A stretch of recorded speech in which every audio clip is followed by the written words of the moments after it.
The people who tune into this kind of message aren't ordinary.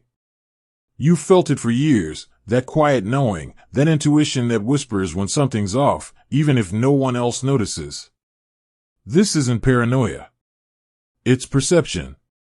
And what you've been sensing, it's realer than the surface lets on. Some energies don't announce themselves with force. They seep in, like static in the background of a calm room. You won't catch it with the eyes alone, because it's not about what's seen, it's about what's sensed. A presence that feels borrowed. Movements that echo human form but miss the rhythm of human soul. It's like watching someone wearing skin that doesn't quite belong to them. Their features, though striking, seem too sculpted. Not in a beautiful way, in a manufactured one. Like they were carved for performance, not personality. There's something about the way light lands on their face, it doesn't settle. It reflects. And when they smile, it's as if the mechanics are rehearsed, but the emotion never arrives. Their gaze isn't just cold, it's vacant. Not empty like sadness, but empty like strategy. You look into their eyes and feel nothing staring back. It's not that they're hiding something. It's that there's nothing there you're supposed to see. Like they're watching you through a window instead of being in the room with you. Even the way their body responds betrays an eerie dissonance. A laugh that cuts too sharply, a blink that comes half a second too late. And sometimes, if you're really paying attention, it's as though something behind their expression glitches. Like the puppet string gets caught. You can't prove it, but you feel it. Their mouth may shift for a moment too long on a word. A tooth might appear slightly changed. You might even convince yourself you imagined it, but your body didn't. That tightening in your gut wasn't confusion. It was recognition. A primal signal that says, something's pretending to be human. And then there's the odd tension in their posture, not stiff, but too still. Like they're holding their breath behind their bones. Their neck might tighten just before they speak, pulsing like a warning, but not one they want you to hear. You don't know why you noticed. You just know you did. This isn't about superstition. This is about decoding a kind of presence that doesn't follow natural laws. And when you sense it, you're not crazy, you're tuned in. Because some things walk among us wrapped in human mimicry, but radiate frequencies that tell a different story. And if you've ever picked up on it, it's not by accident. You're built to see what others ignore. There are those who can sense when something isn't syncing with the invisible rhythms of reality, not because they're paranoid, but because they're built to notice when movement lacks meaning. It's not the grand gestures that give things away.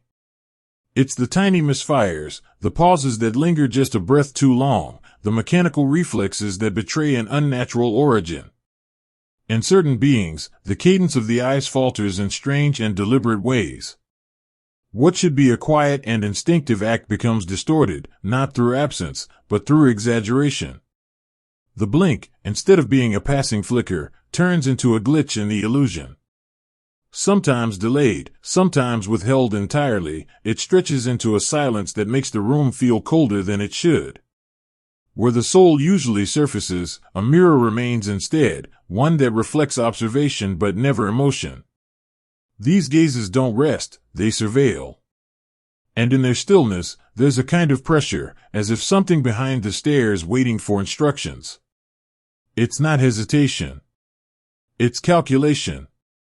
An unnatural pause where something is trying to decide how best to appear real. What should feel fluid instead feels rehearsed. The momentary stillness between movements becomes amplified, like the skip beat of a clock that pretends it never stopped. It's subtle, but deeply unsettling. A rhythm missed is a language misunderstood. And no matter how well it is imitated, it never truly becomes part of them. This is not a flaw of biology. It's the friction of a borrowed form. A delicate performance that strains under its own disguise. And when the eyes betray that tension, when the stillness lingers a fraction too long, it's not just awkward, it's revealing. A code fragment exposed. A system error in a skin suit. The power of that moment lies in its quiet. There's no flash, no scream. Just a single beat in time that feels misplaced, and that's enough. Because when something forgets how to pretend, even for a second, the entire mask begins to flicker. And those who are awake catch it, even if they don't know how to explain what they saw. Behind these minor distortions is a much greater truth. Some presences can mimic the look of life, but not its pulse. They can echo behavior, but not embody it. And while their eyes may scan with precision, they never rest in presence. That one missed blink isn't just an error, it's a confession whispered in silence. Not everyone who smiles at you is extending kindness. Some are offering a chain with velvet lining, a form of captivity wrapped in flattery. Their presence doesn't just command attention, it distorts reality. They seem magnetic, almost intoxicating at first, yet the warmth they emit is synthetic, engineered not to uplift, but to dominate. They don't win trust, they manufacture it. Their conversations aren't exchanges, but rehearsed monologues dressed as intimacy. Praise becomes a hook, compliments become currency, and their attention feels like a prize, until it becomes a leash. Their timing is flawless, their intuition rehearsed. They study the room like a tactician, calculating which emotional string will produce the desired collapse. What appears to be charm is actually bait. With every gesture, they map your defenses. They learn your soft spots and transform them into handles. There's no bonding, only programming. And once entangled, people begin questioning their own motives, wondering how they gave so much, so easily, never realizing it wasn't a relationship. It was architecture. This control isn't emotional chemistry. It's psychic engineering. Their goal isn't connection, but compliance. They don't aim to be understood, they aim to be obeyed. Their mastery lies not in conversation, but in subtle coercion. A power that never yells, but somehow silences everything else in the room. You're not drawn in. You're rewritten. They never operate in mutual vulnerability. Instead, they camouflage beneath the illusion of understanding. They mimic empathy with clinical precision, mirroring reactions, borrowing tones, feigning care. But behind it all is a quiet hunger, not for companionship, but for submission. They don't engage. They infiltrate. Those who escape describe the aftermath as mental static. A daze. Like walking out of a long, confusing performance where every scene felt real until the lights came on. It's only in hindsight that the control becomes visible, not through pain, but through the strange absence of self. What was taken wasn't just energy, it was orientation. Their so-called charisma is a forgery forged in calculation. It's an illusion sustained through relentless rehearsal. And while most see it as natural allure, those who've tasted its aftermath know better. It wasn't charm. It was construction. A structure built to keep you inside, not because you were weak, but because the blueprint was tailored to your soul. Some presences enter not to love, but to consume. They don't arrive with affection, they arrive with hunger dressed as companionship. They aren't drawn to who someone is, they're drawn to what someone emits. Their version of closeness is not about bonding, it's about tapping into your core and quietly draining it under the illusion of intimacy. These connections don't unravel with betrayal, they decay through exhaustion. Over time, the one entangled begins to feel less alive, not in body, but in spirit. Thoughts become fogged, emotions swing unpredictably, and the light behind the eyes begins to dim. Not because of conflict, but because of slow, persistent siphoning. The taker doesn't scream, doesn't hit, they just extract, in silence. The distortion lies in the rhythm of the relationship. The harmony is always off. There's a push when there should be peace. A freeze when there should be warmth. Moments of clarity are quickly swallowed by waves of confusion. What feels like affection is actually surveillance. What looks like concern is often a well-timed distraction to keep the other from noticing what's being stolen. The emotional instability isn't accidental. It's cultivated. Flares of drama are planted like landmines, then stepped on deliberately. Each reaction is harvested, every tear, every plea, every apology becomes fuel. This isn't about love gone wrong. It's about a system built to extract. A ritual of emotional harvesting that leaves nothing behind but disorientation and fatigue. Their expertise lies in convincing the other that their emptiness is just personal weakness. That the exhaustion is from overthinking, not overgiving. The one who's being drained starts questioning their own reality, doubting their intuition, shrinking to fit a version of themselves that no longer resembles who they once were. What hurts most isn't always the manipulation. It's the realization that the connection was never mutual, that warmth was simulated, that affection was mechanical. And yet, breaking free feels like severing a limb, because the bond was formed through energetic infiltration, not choice. Detaching requires not just strength, but clarity, the ability to name what was never visible. The path to healing starts with seeing the pattern. When one finally recognizes that love should restore, not erase, a slow reclamation begins. It's not about revenge. It's about retrieval, gathering back the fragments of vitality that were scattered in someone else's grip. And in doing so, becoming immune to future attempts at emotional colonization. Some atmospheres don't whisper, they press. When a certain presence enters the space, everything shifts. Not in chaos, but in quiet suffocation. It's not what they say. It's not what they do. It's what they bring with them, or more accurately, what they take away. Joy flickers.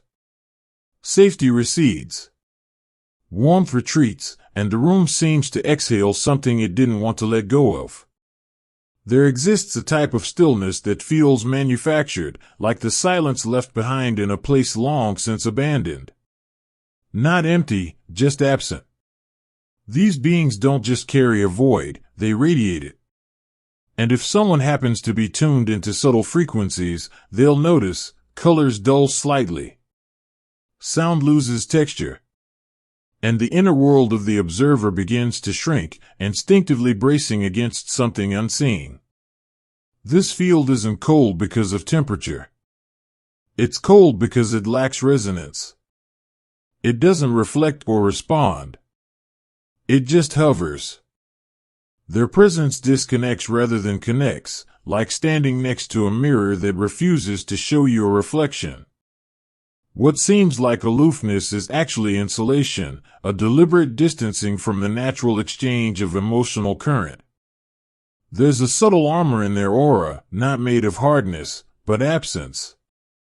A kind of vacancy that insulates them from human transparency. It keeps empathy out and curiosity in. And oddly, it draws people closer. Not through comfort, but through the confusion of wanting to understand what feels incomplete. It's not warmth that invites, it's the mystery of cold that tempts. Encounters like this aren't remembered for their words.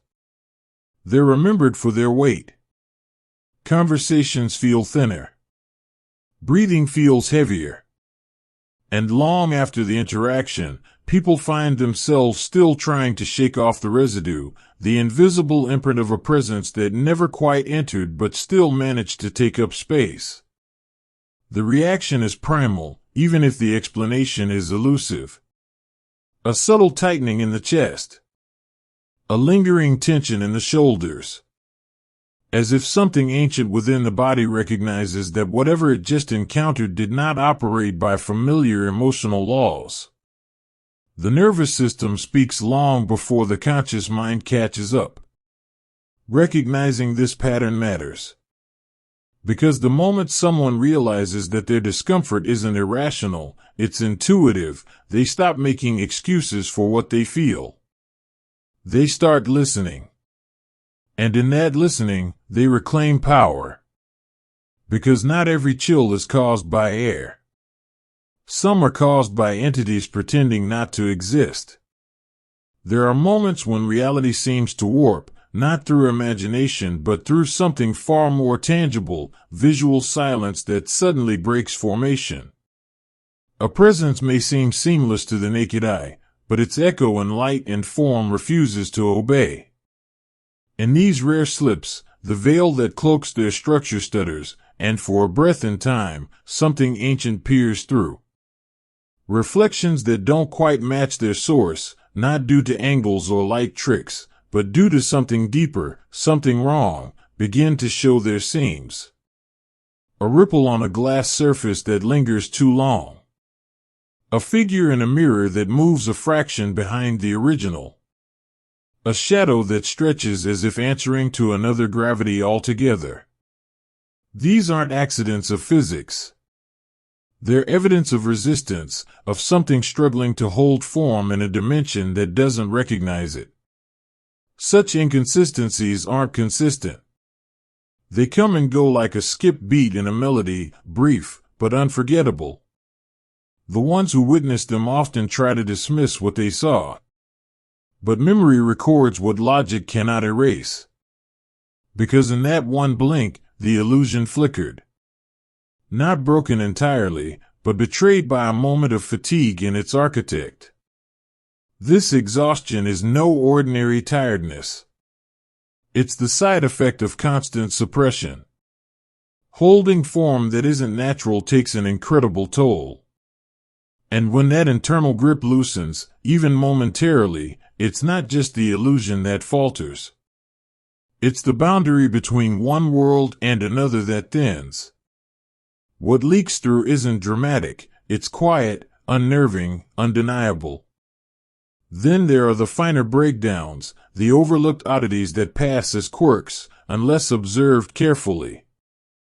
A mouth movement that veers off human rhythm. A sound in their voice that dips into a register that brushes against your instincts. A texture of skin that looks too smooth, then too jagged, then gone. All of it subtle. All of it real.